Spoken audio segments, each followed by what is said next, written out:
Socialist for Economic Progress President Sean Tembo, thank you so much for welcoming us to Liberty House. You're most welcome, Mr. Mwansa, together with your crew. This is a people's house. Everyone is welcome here, indeed. I was just having a conversation with my friends and was saying if President Tembo takes over the reins of the country Indeed. Next year, will he be staying here or perhaps he's going to move to State House? Well, for me, I have every intention to respect the facilities that the state puts in place for various leaders, including those who occupy the highest office of Republican president, because there's a lot of thought and a lot of planning that goes into these facilities. The location of State House, the proximity to various defense and security wings, there's a lot of planning that went into that. So if an individual in their personal wisdom decide that they want to put all that aside and insist on staying at their own residence, then my feeling is that they would be doing that at their own peril, because they are basically ravishing the deep thoughts that various state institutions and security wings put into deciding where State House should be, and the fact that the Republican president should stay in that State House. Nearly all presidents have not stayed at State House. Sorry? Nearly all presidents that we've had so far have not, stayed at State House. Most of them have lived in their private residence. Oh, is that so? So it wouldn't really be new. Who do you have in mind? President Edgar Lungu, President Rupia Banda, President Hakainde Hichilema now. Oh, I didn't know that. So Rupia Banda and President Lungu stayed outside of Kwazi House? They stayed at the private residence. Oh, I wasn't aware of that. Thank you for letting me know. I wasn't aware of that. You've tested the law on this case before, and the Constitutional Court has pronounced itself that no law has been broken if a president decides to stay outside the jurisdiction that the state has provided for the sitting president. Well, our belief is that the Constitutional Court misdirected itself in that particular petition which we took to the Concord. The argument that we presented was not answered by the court. And the argument that we presented was a simple argument. We stated in our petition that by staying at his private residence, the Republican president was wasting taxpayers' money, which is in violation of Article 127 of the Republican Constitution, which clearly states that public resources must be utilized diligently. You understand? That is the argument, and we backed up that argument by documenting the estimated cost of those daily trips by the president from New Kasama to his office at State House and then back to New Kasama. And the total cost, if my memory serves me right, per annum was coming to close to 1.2 billion kwacha. And we documented all that. That is the argument that we presented. So the finding of the court that there is no law that compels the president to stay at State House did not answer the basis of our petition. What the court should have said in their judgment, if they wanted to answer our petition, is to demonstrate that President Hakainde Hichilema is not wasting public taxpayers' money by staying where he's staying. And I can assure you, Mr. Mwansa, that in their response, the Attorney General did not dispute our calculations of the cost that it is costing the taxpayers on an annual basis for the president to move from, community house to State House on a daily basis, sometimes twice a day, if he decides to have lunch at home instead of at State House. They did not dispute that. And our expectation was that the Concord would address the question that we posed to them. But we were surprised that in their judgment, the Constitutional Court decided to ignore the question we had posed to them, and they decided to answer a question which we had not asked them. So the first time that you politicians would argue that's not the first time that the Constitutional Court, has done so to correct the question in the Edgar Lungu case. Obviously, that was the case as well. But let's move on from this, topic. It's been over a month, President Tembo since your chairman of the Tonse Alliance went to be with the Lord President Edgar Lungu. I'd like to find out how is the Tonse Alliance coping up minus its chairman? Well, we are hanging in there. Of course, almost all the members are devastated by the untimely loss of our chairman, the 60th Republican President, Dr. Edgar Chagwa. But we are coping, and you know, our pain and suffering has been protracted by the fact that we were not able to bury our chairman on the 26th of June when we traveled to South Africa, due to the injunction that the government decided to put in place. So as things stand up to now, we are still mourning, and to a very large extent, this has, you know, adversely affected the business of the Alliance, because most of the key activities we are unable to undertake them because our chairman is still not buried.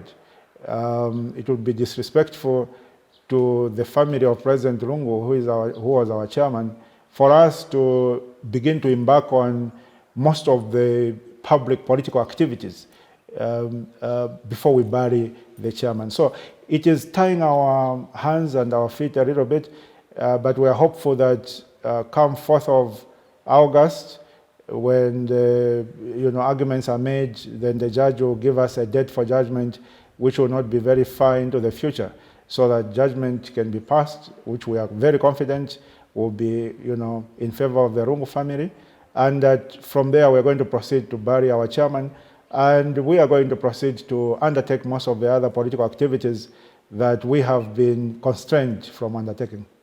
There seems to be so much confusion happening whilst the burial is still yet to be decided upon.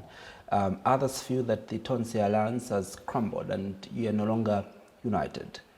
What is the correct position of the state of the Tonse Alliance in terms of unity? The Tonse Alliance is in very strong shape. It is stronger than it has ever been. That is not to say that there are no pockets of disagreement here and there.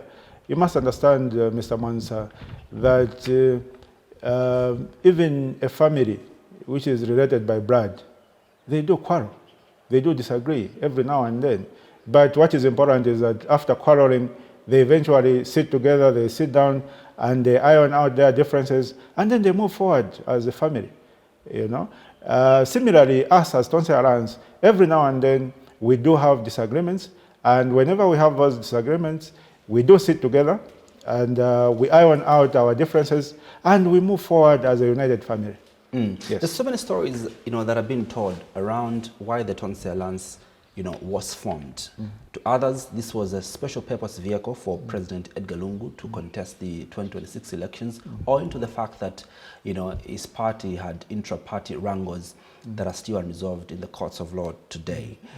Are you able to confirm with us that indeed the true intention of the formation of the Tonse Alliance was for it to be a special purpose vehicle for Lungu to contest the 2026 elections? Well, the Tonse Alliance, Mr. Mwansa, I'll give you some background to it.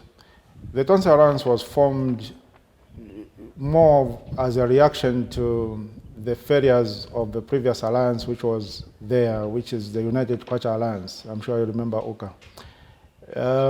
Sometime in April of 2024, I and my party decided to join the United Kwacha Alliance, where I found the other people who were already there, including President Edgar Lungu. And as time went on, it came to our realization, those of us who wanted some progress within the alliance, that we were not making much progress within the United Kwacha Alliance. And myself and President Lungu sat down, and he called his political advisor, Dr. Zumani, and the three of us decided to map the way forward, how we could make UKA, more progressive, and try and make it, make political progress, roll it out to the provinces and allow more people to join, because the appetite was there, but we were not expanding at the rate we were supposed to. And along the way, it came to our realization that we were not going to manage to achieve the objectives that we wanted to achieve within the confines of the United Kwacha Alliance. and that we were probably wasting our time with our continued membership in OCA. And therefore, we resolved, the three of us, to say, let us consider creating an alternative vehicle which can be designed in such a way that we are not going to be undermined from within, and we can just apply our energies to moving forward, to achieving the objectives we want to achieve. And that is where the idea of the Tonse Alliance came up with. So we designed the Tonse Alliance in such a way that we would address the various flaws that we had identified in the United Kwacha Alliance, one of which was internal infiltration, and the other one was state interference. I'm sure you remember that OCA tried to register, and the Registrar of Societies kept sending us from pillar to post. We submitted our fingerprints to the Zambia police for screening, I think 5 or 6 times, but it was never registered. So when we designed the Tonse Alliance, we designed it in such a way that we would try to overcome some of the vulnerabilities that were there under OCA. And subsequent to that, we came up with a name, and we came up with the constitution. And after the Tonse Alliance was formed, that is when President Lungu said, okay, fine, now that this is in place, regarding the rest of the logistics, such as the launch and ABCD, you deal with my party officials. And he handed us over to the PF Secretary General, Honorable Nakachinda, and his Vice President, Honorable Robinda, to handle the rest of what followed. And we proceeded, and subsequently launched the Tonse Alliance on the 7th of November, 2024, at Palm Valley Resort. And from there, we continued conducting the business of the Alliance. So to answer your question, was the Tonse Alliance formed to be used as a platform for Dr. Edgar Chagwa Lungu? Yes and no. So when you look at the structure of the Tonse Constitution, it is designed to provide a platform for Dr. Edgar Chagwa Lungu, the right, but it is also designed to be able to function and move forward even in the absence of the 60th Republican president. So it was meant to serve a dual purpose, both as a platform for the 60th Republican president as a presidential candidate, but also as a platform for the Zambian people to be able to utilize it and achieve the objective of changing government in 2026. Correct me if I'm wrong. Yeah. Others within OCA, others within the Tonse say that you don't have a constitution, you have some form of understanding. You have about 24, is it 14, understanding points that you have. Does Tonse have a constitution? Yes. Who was telling you that we don't have a constitution? Is that a member of the Tonse Alliance? Because if it is a member of the Tonse Alliance, then such an individual is just trying to be a troublemaker. One of the conditions for you to be a member of the Tonse Alliance is that, first of all, you need to be invited by one of the members, officially invited. Once you are invited, you need to be accepted by the majority of the members of the Tonse Alliance. That is number 2. Number 3, after you have been accepted at a meeting of the Council of Leaders, you then need to sign the Tonse Alliance Constitution, in which you are agreeing to subscribe yourself to the values and principles of the Tonse Alliance as enshrined in the Constitution. So that is the 3rd requirement. So there's no one, that's why I was asking you earlier about the person who was telling you that the Tonse Alliance does not have a constitution, whether that person is a member or not. Because no one can become a member of the Tonse Alliance without signing the Tonse Alliance Constitution. Yes. Is the Zambia Must Prosper a part of the Tonse Alliance? Yes. The Zambia Must Prosper is a member of the Tonse Alliance. They were admitted to the Tonse Alliance. There is one administrative activity that the Zambia Must Prosper did not do, and that administrative activity is yet to be done. But in terms of admission, they were officially admitted to the Tonse Alliance. So as things stand today, the Zambia Must Prosper is a full member of the Tonse Alliance. And if anyone tells you otherwise, it means they are merely expressing their personal opinion and not the position of the Tonse Alliance. Yes.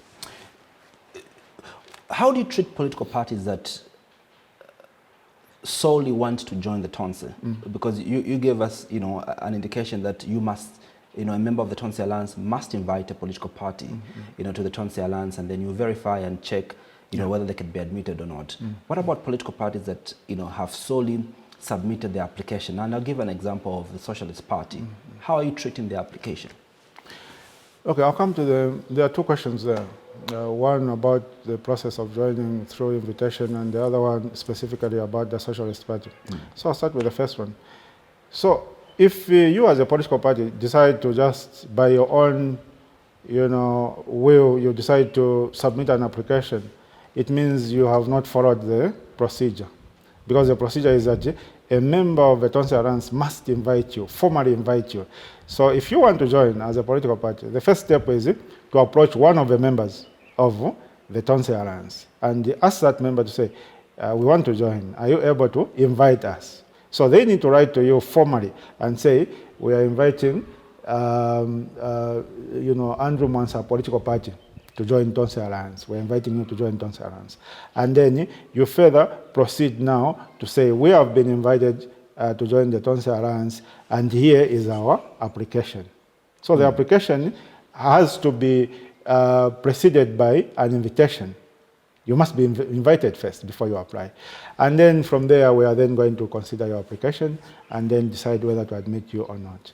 Why is it so? Why make the process so tedious? Like I told you, Mr. Mwansa, that the Tonse Alliance was largely formed as a reaction or a response to the challenges that we faced under the United Kwacha Alliance. We learned a number of lessons at the United Kwacha Alliance, and most of the things that we are doing in the Tonse Alliance is to ensure that we are not subjected to the same pitfalls that we were subjected to under the United Kwacha Alliance. Yes. The Socialist Party case? The Socialist Party did submit an application to join the Tonse Alliance. That application has not been considered yet. So at this point, I cannot determine whether that application had been preceded by an invitation from one of the members of the Tonse Alliance or not, whether that requirement was fulfilled, because that can only be determined at the time you are considering the application to say, these people who have applied, did someone invite them? You understand? But we never reached that stage. And the reason we never reached that stage is because of the issue of the audio that arose. I'm sure you remember the issue of the audio, yes, where the Socialist Party youth chairman, Mr. Kelvin Kaunda, together with the daughter of the Socialist Party president, is it Akende Membe? Yes. We are here basically discussing and disparaging the late chairman of the Tonse Alliance, who is also the former Republican president, Dr. Edgar Chagwarungu, and making fun of his illness when he was undergoing that cancer treatment in South Africa. So when that audio arose, we as the Tonse Alliance decided to reach out to the Socialist Party. Myself, in my capacity as chairman of the Disciplinary Committee, I wrote a letter to Dr. Fred Membe. And in that letter, it was a very friendly letter, I essentially asked him on behalf of the Tonse Alliance for him to explain the audio that had been circulating, in which senior members of his political party were, recorded disparaging our chairman, the chairman of the same alliance that his party wanted to join. And our expectation was that we were going to get a response, a formal response from the Socialist Party president, either to state that, no, those people who were discussing that, it was at individual level, it had nothing to do with the official position of the party, and disciplinary action is going to be taken against them, something to that effect. Just to assure us that the entire Socialist Party as an organization was not, holding the same position that those two individuals were holding regarding our chairman, you understand? So, unfortunately, we did not get that response from the president of the Socialist Party. Up to now, we have not gotten any response. But we did note that there was a junior member of the Socialist Party. Whether that junior member spoke with the authority of the entire party, or they were speaking out of their own individual capacity, we can't tell. But there was a junior member of the Socialist Party who basically issued a statement shortly after we had wrote Dr. Fred Membereta. He issued a statement to the effect that the Tonse Alliance cannot question the internal activities of the Socialist Party, something to that effect. I didn't pay much attention to it because, like I said, it was a junior member. At that time, we were focusing on waiting for a response, a formal response from the president of the Socialist Party. So that is where things are. And up to now, we have not received that response. And because of that fact, we could not proceed to consider the application of the Socialist Party.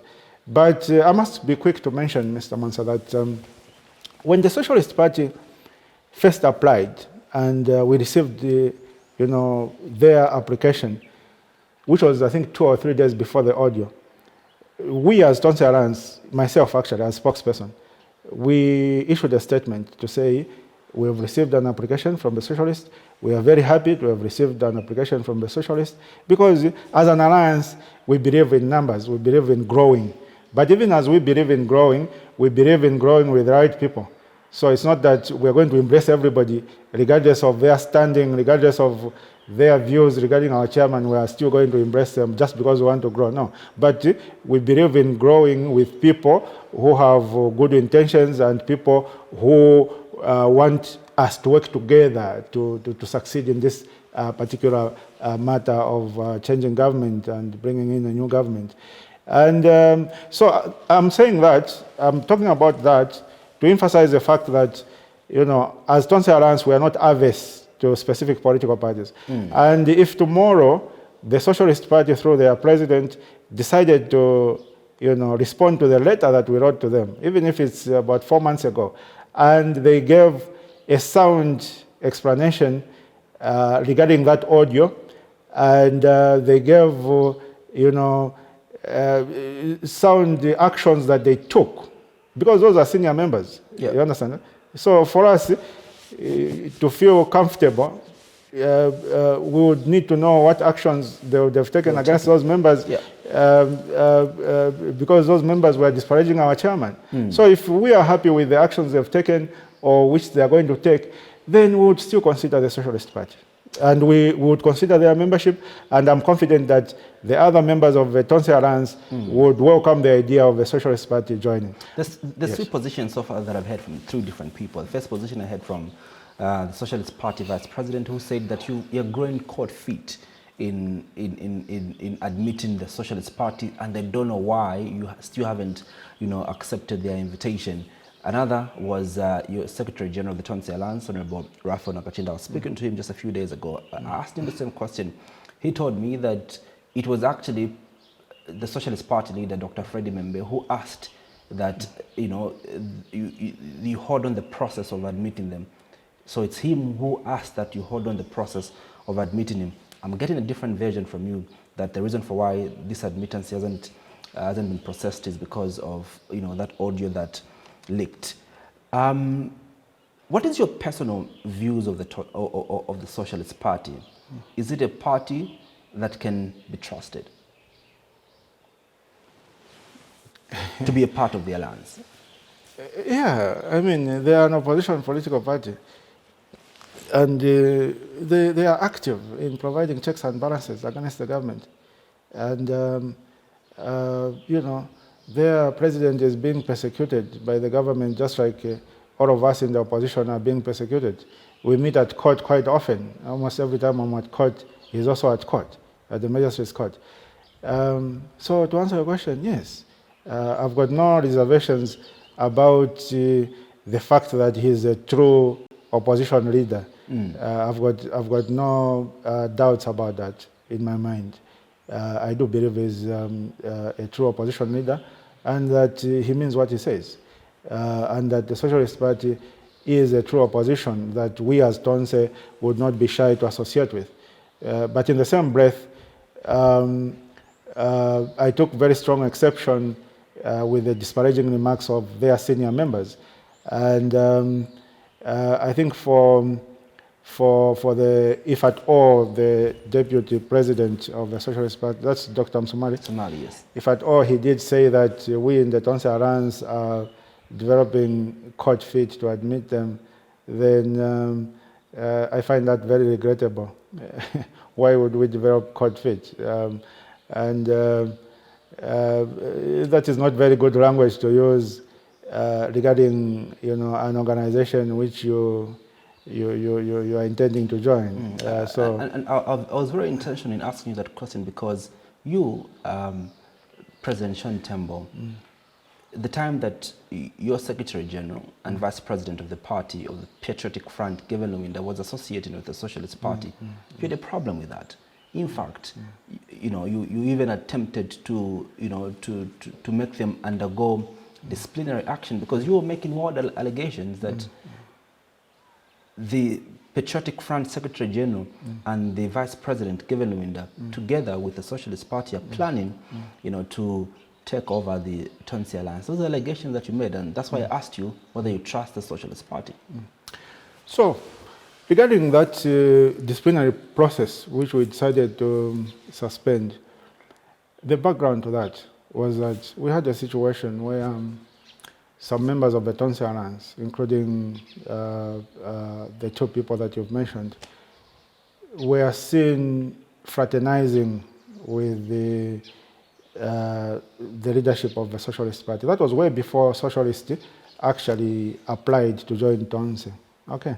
They were seen fraternizing not on one occasion, not on two occasions, but on various occasions. All right. And they, at some point, were even holding what they were calling joint press briefings without the sanction of the Tonse Alliance and using the Tonse Alliance logo. The Tonse Alliance is made up of various organizations and political parties. And we in the Tonse Alliance are not averse to individual members of the Tonse Alliance undertaking other political activities outside the umbrella of the Tonse Alliance. We are not averse to that.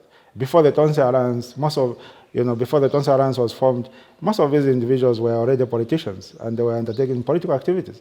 So we can't stop them from undertaking political activities, individual political activities, simply because they've joined the Tonse Alliance. But when they undertake these individual political activities, they should not undertake them using the umbrella of Tonse. They should not go to a forum and start speaking and say, I'm here as a Tonse, blah, blah, blah. No. You can only do that with the sanction of Tonse. You understand? Similarly, myself, I can't go on a platform without the sanction of the Alliance and say, I'm here as Tonse Alliance spokesperson, and I start taking positions on different issues, which positions were not previously discussed as an alliance. I can't do that. But as PEP president, I can do that.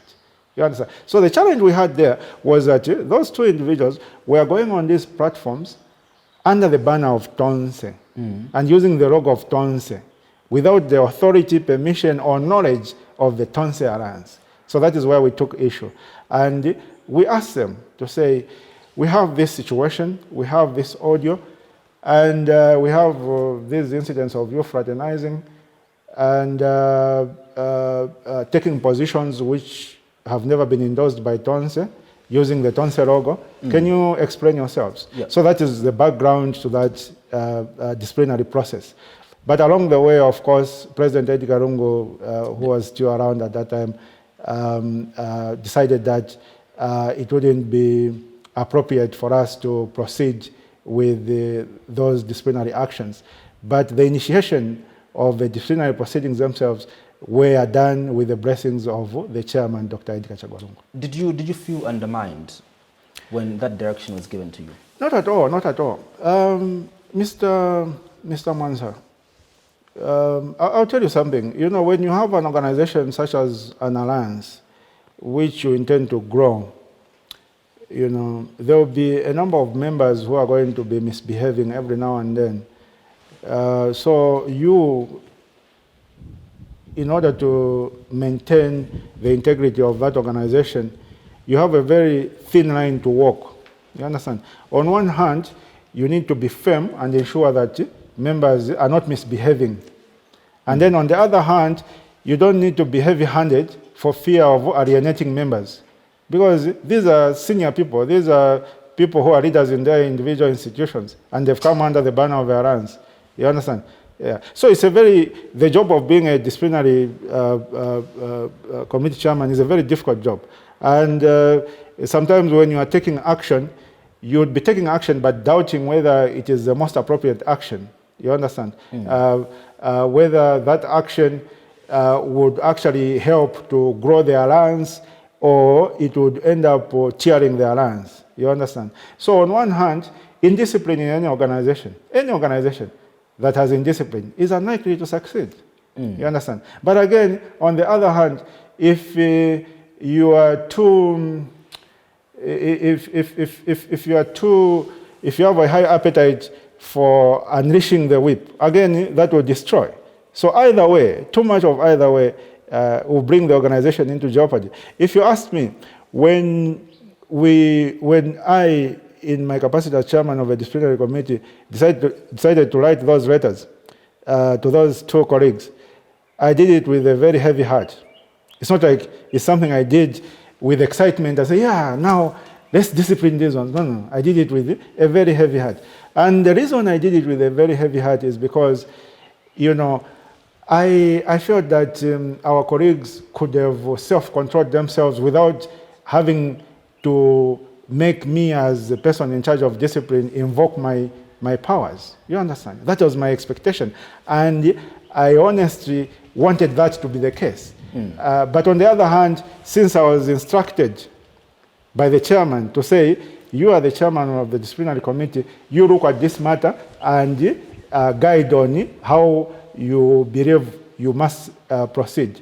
So I was given that mandate. So I reviewed the matter and I went back to the chairman and I told the chairman, say, this matter, I think the best thing is for me to formally write to these individuals and ask them to explain themselves. We didn't lay charges.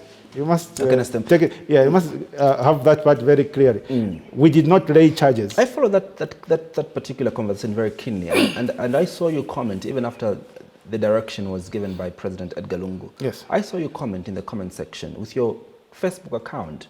You stated very clearly that this doesn't look like the handwriting of the chairman, but it will follow regardless. That's what you said on the comment section. That is a separate issue. That is a separate issue. The issue you are talking about is that issue where there was a statement on President Lungu's Facebook page, which was alleging that he had fired his political advisor, Dr. Chris Zumanzimba. And we went to that page, we looked at what was posted and the language that was used, and that is where I commented to say, this doesn't sound like the language of our chairman. We're going to follow up this matter and determine whether indeed the Tonse Alliance chairman, Dr. Edgar Chagwarungu, had indeed authorized this particular posting. And for sure, we followed up that matter. And it was determined that that particular post was posted on our chairman's page without his authority. And subsequent to that, that is how come Dr. Chris Zumanzimba was put back in his position as a political advisor and the chief consultant of the Tonse Alliance. Yes. Let's talk about some of the other core principles that anchor the Tonse Alliance.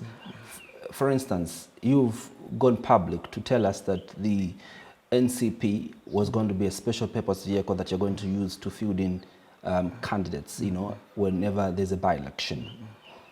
Was that an agreed upon principle that is embedded in the Constitution, or that is bound to change? Well, that position is a position that was deliberated by the entire Tonse Alliance during one of the meetings of Council of Leaders, and the resolution was made to that effect. And until such a time that the Tonse Alliance meets and makes a different resolution, that will remain the position of the Tonse Alliance. So we are going to be fielding candidates using the vehicle of the new Congress Party. Of the new Congress Party. Yes. So also, correct me if I'm wrong, the Patriotic Front was made as the anchor party of this alliance, that technically means that whoever becomes PF president then becomes chairman of the alliance. Is that the true position? That's not the correct position. So, in terms of the way the Tonse Alliance constitution was made, maybe let me give you a bit of background to that effect. The way the Tonse Alliance constitution was made is that the starting point was the terms of reference of the Tonse Alliance. That was the starting point. And then along the way, once President Edgar Lungu handed us over to the Secretary General and the Vice President for them to actually complete the process of joining the Tonse Alliance, because the Tonse Alliance was in place before PF actually joined. So we formed the Tonse Alliance, and then through President Edgar Lungu, we asked PF to join.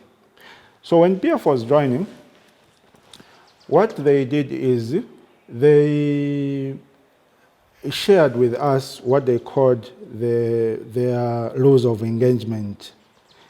At that particular time, if you remember, UCA was still quite vibrant. Yes. And at that particular time, President Edgar Lungu was an individual member of UCA as opposed to PF.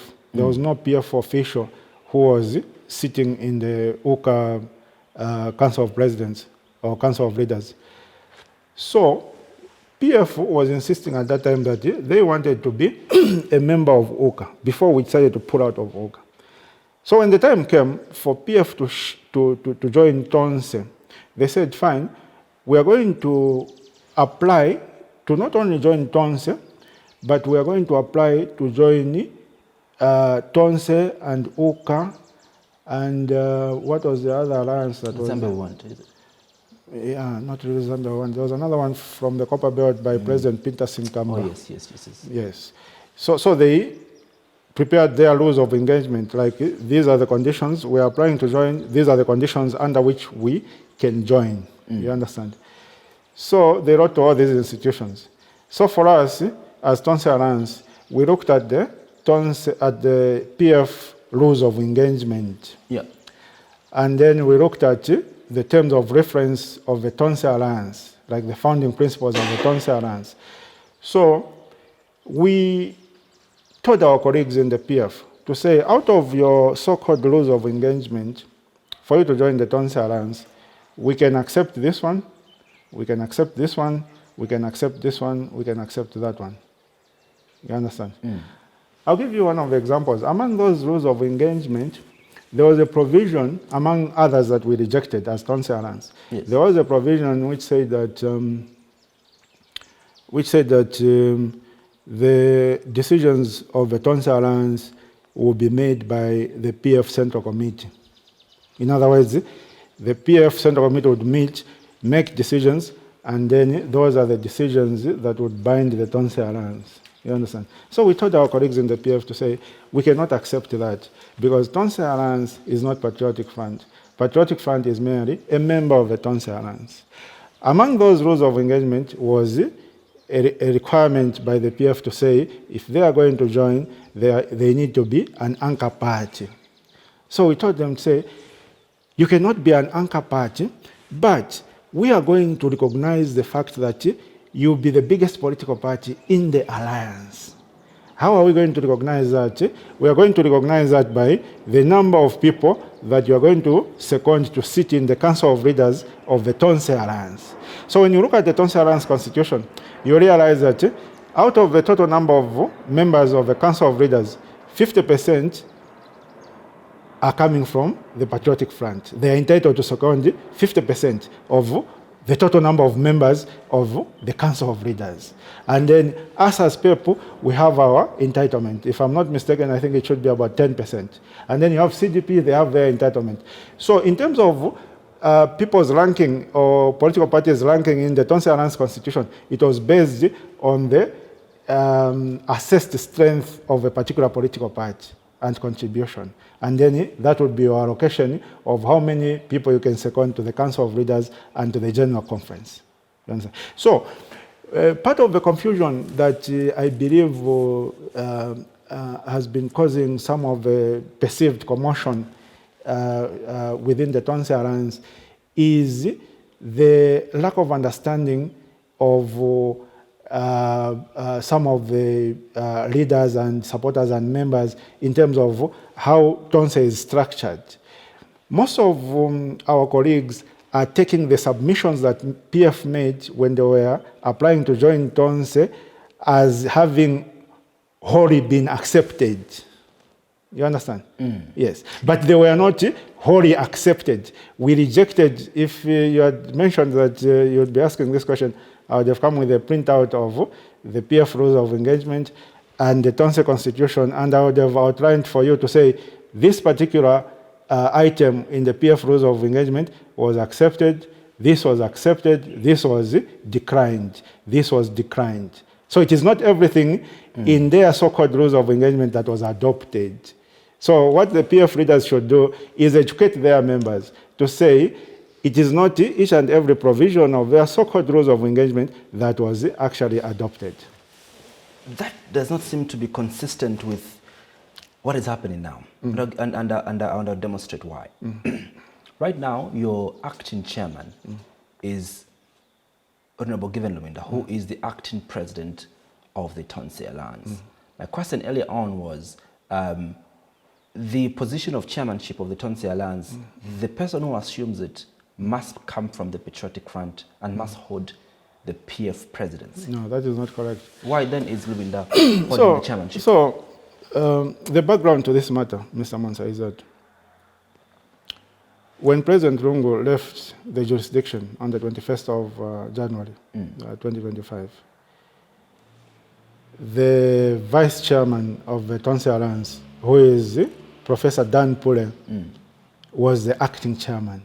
Okay, yes. He's the one who was acting chairman, not through appointment, but through following the provisions of the Constitution, because the Constitution of the Tonse Alliance does not give power to any individual to appoint another individual. No, it doesn't. So anyone who comes to you and says, I was appointed by that one, you should ask them to say what provision of the Constitution gave that person who appointed you power to appoint you.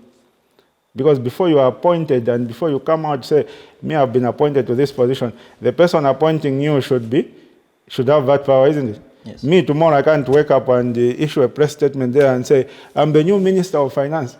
And then people ask me, who appointed you? I say, Mr. Andrew Mwansa.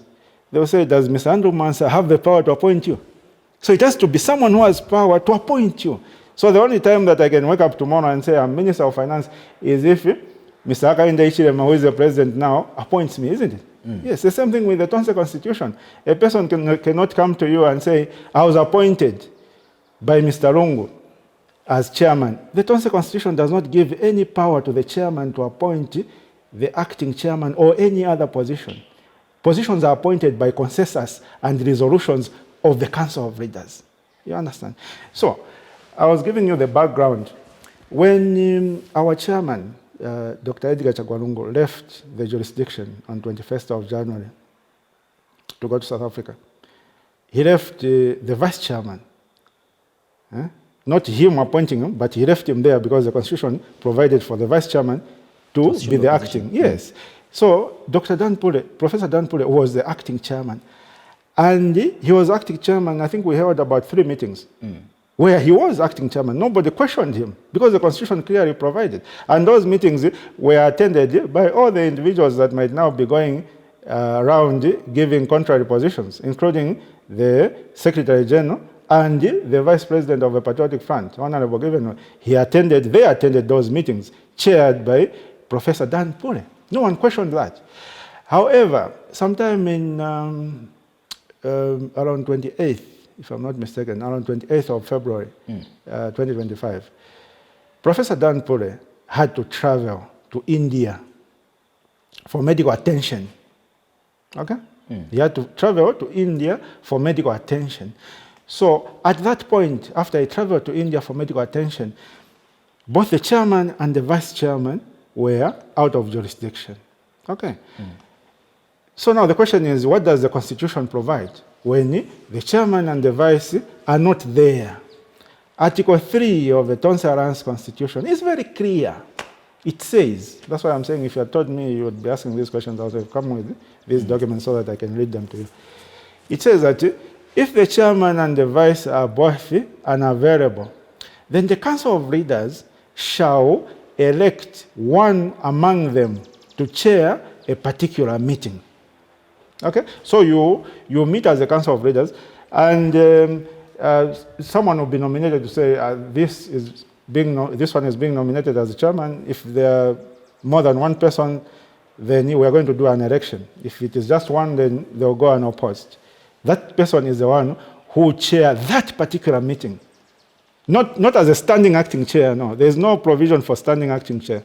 You chair a particular meeting. Again, when we convene again, if people are interested to stand as chairman, they'll raise their hands. If not, then one person who is available will go unopposed. That is the constitutional provision.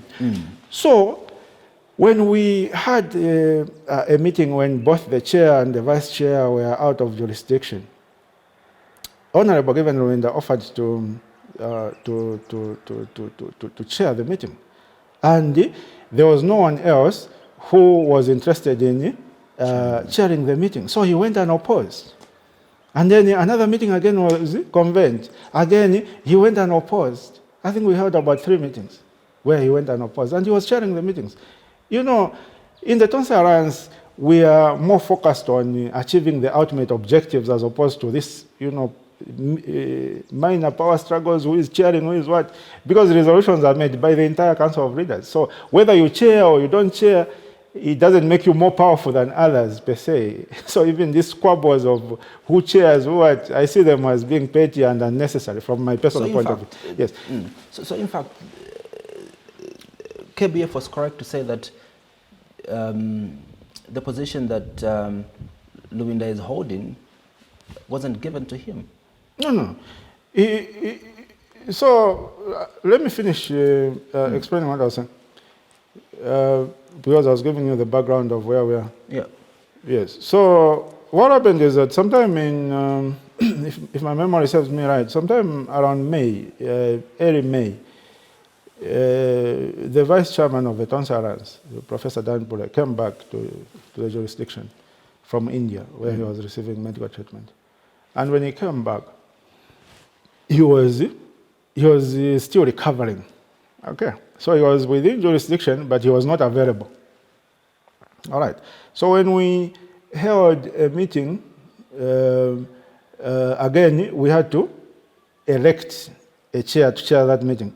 But by that time, the process had been, regularized, so to speak, because there was no one who was interested in it, challenging Honorable Rwenda to chair the meeting. So it was almost automatic that Honorable Rwenda went ahead. So there was a meeting where Honorable Rwenda chaired, while Professor Danpure, who is the vice chairman, was within jurisdiction. You understand?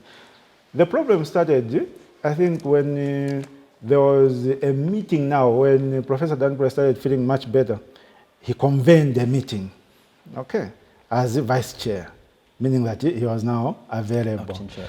Yes, acting chair now, yes, because he was available. When that meeting was convened, now there were objections. Okay, there were objections which came from Honorable Rwenda and the people around him, some of the people that were supporting him, to say that, the acting chair continues to be Honorable Rwenda.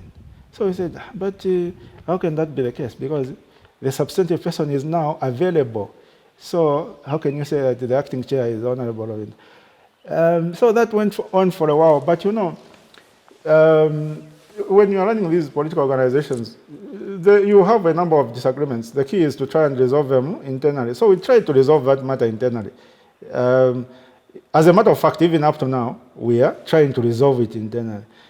It's just unfortunate that about a week ago, or is it 2 weeks ago, there was a screaming headline that came in the Daily Revelation newspaper where someone came across a submission, an internal submission that was made by President KBF in the Council of Leaders group, where he was basically asserting to say, this disagreement is unnecessary because the Constitution is very clear as to who should be chairman if the vice is available, blah, blah, blah, you know. So it was just a discourse within the Council of Leaders. But someone picked that submission from President KBF and he took it to the media outside. And it ended up being a front headline for the Daily Liberation newspaper. And then subsequent to that, there were a number of attacks now against President KBF by Honorable Rovinda's surrogates. You know, people like Kamba, Kennedy Kamba, a number of those individuals, Ibrahim, and so on and so forth, in the public domain, you understand, which was unnecessary. At some point, I think on Saturday, I had to issue a memo to everybody to say, look, this matter is a matter we've been debating internally for a while, and we are going to resolve it internally. Therefore, any person who proceeds to issue a public statement on this internal matter, I'm going to institute disciplinary action against that individual. And it doesn't matter what your position is, whether actual or acting, it doesn't matter. Anyone who comments on this matter publicly will take action against them. Because, you know, as an alliance, when you start taking your dirty linen to the public and washing it in the public domain, you end up undermining the public confidence in you as an organization that can take over the running of this government next year. You understand? So you would not be undermining the person you are challenging and insulting, but you are undermining the entire alliance, the entire Tonse. So if you challenge and you insult KBF and you say bad things about KBF, it's not KBF you are destroying Tonse as a whole. So from there has been some quiet. Of course, there have been a few sentiments here and there, but there's been relative calm. And I can assure you that internally we are taking active steps to resolve this matter. And that will involve basically sitting the concerned parties together, hopefully with some other external people who can help to mediate this issue. And then we'll resolve it and say, okay, what are your arguments for being acting chair? Then we'll hear from Honorable Rovinda. We'll ask Dr. Danpule, what are your arguments for, you know, saying, you know, you need to be acting chair. He will give us his arguments. And then hopefully an external neutral panel will hear both parties and they will make a determination. And thereafter, the expectation is that whatever the determination is going to be, all parties are going to respect that determination. For me, it sounds like then you are underplaying your constitution, because your constitution is very clear. You mustn't call in external people to explain to you what your own constitution says. You know, Mr. Mwansa, what you feel is very clear to someone who is aggrieved, and you give them an opportunity to explain themselves. They will explain to you to say, no, the fact that that comma was there and not there changed the meaning. So the new meaning is ABCD. You understand? So for purposes of fairness, it is important to hear the parties.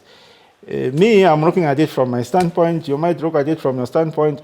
But the person who is claiming that they should be acting chair might be looking at it from their own standpoint. So you give them a chance and say, explain to us, tell us, why do you think you need to be acting chair despite the provisions of the Constitution? And let that person explain. And then have a neutral panel and let that panel determine. But what is important is that once that determination is made, then everybody will be expected to fall in line.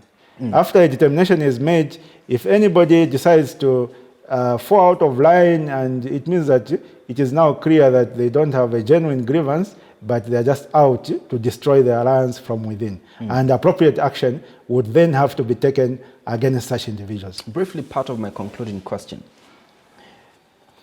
What is the process they're going to use to identify who the next chairman is going to be and your candidate for 2026? So, if you look at the Tonse Alliance Constitution, you realize that there, the chairman was both chairman as well as our 2026 candidate, Dr. Edgar Chagwalungu. You know? Now, in terms of going forward, after President Lungu was disqualified by the Constitutional Court, which is a matter that we are still challenging in court, the Constitution made it very clear to say if President Lungu is not available to be presidential candidate, then he is going to identify a candidate for the alliance. You get the point. That's the provision of the Constitution. So that means that after President Lungu was disqualified, it was up to him to identify a candidate for the alliance. Yes. So did he do so before he died? So there are two issues that arise now. First of all, in terms of us going forward, we would have to identify a chairman for the Tonse Alliance, a substantive chairman for the Tonse Alliance. And that chairman may not necessarily be the presidential candidate. The two processes would have to be separate. So there will be a process of identifying a chairman and then a process of identifying a presidential candidate for the alliance. Assuming that President Edgar Lungu did not leave a written will or instruction in terms of who the presidential candidate should be. If President Edgar Lungu left a will or a written instruction to say, I want that person to be the presidential candidate, then it means that is the person who is going to be embraced. Because the Constitution is very clear. In Article 2 of the Constitution, it says clearly, our chairman shall be the 60th Republican President, Dr. Edgar Chagwa Lungu, who shall also be our 2026 presidential candidate.